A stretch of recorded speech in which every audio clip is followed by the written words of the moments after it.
Le silence, absence de bruit ou fait de se taire. Aujourd'hui, on va ouvrir un tiroir de cette armoire forteresse.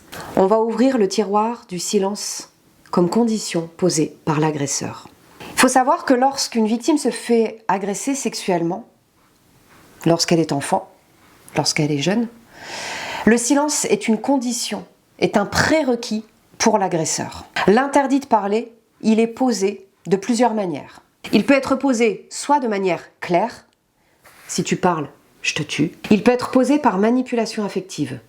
C'est un secret entre nous. Alors l'enfant, il va respecter sa parole et il va garder le secret.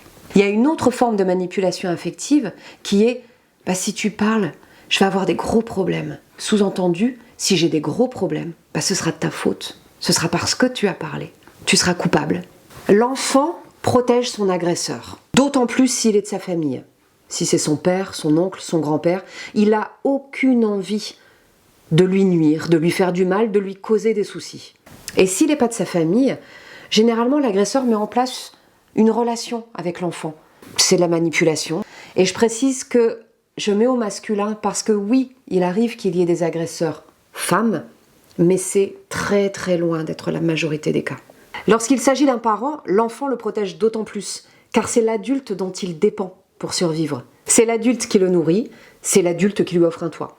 Dans certains témoignages que j'ai reçus ou que j'ai lus, l'agresseur pose aussi l'interdit de parler sur un mode de défi. Eh ben vas-y, parle. Vas-y, c'est quoi le problème? Va dire ce qui se passe. Lorsqu'il le fait de cette manière-là, ça sous-entend que, en fait, ce sera toi le problème. Ça va se retourner contre toi. Chut.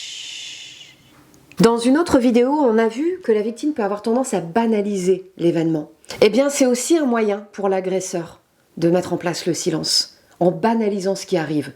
Bah non, c'est normal ce que je te fais. Tout le monde fait ça. Bien sûr. Donc, si c'est normal et que moi, je trouve pas ça normal, c'est moi qui ai un problème. Dans une autre vidéo, on a aussi parlé de la dissociation. C'est un super allié pour l'agresseur. Pourquoi? Parce qu'en fait, ça met la victime sous emprise directe. Le corps et l'esprit se dissocient, le corps obéit, l'agresseur en fait ce qu'il veut. Et puis, il y a une autre raison aussi qui peut exister. A priori, cet être qui me fait tout ça, il est violent, il est dangereux, il ne respecte ni mon intégrité, ni ma personne.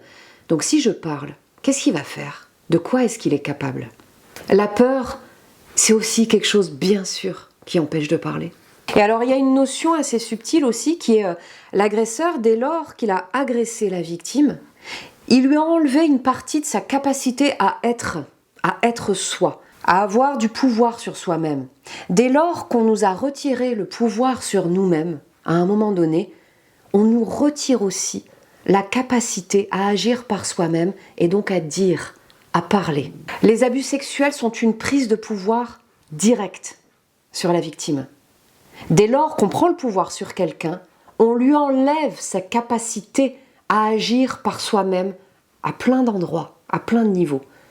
Notamment dans le fait de dire ce qui se passe. Pour ça, il faudrait pouvoir être entier dans sa capacité à habiter son corps et son esprit. Il s'agit d'un acte de toute puissance de l'agresseur sur l'agressé. En conclusion, le silence, c'est toujours un prérequis pour l'agresseur. C'est toujours une condition sine qua non. Si ce silence n'existait pas, il ne pourrait pas agir.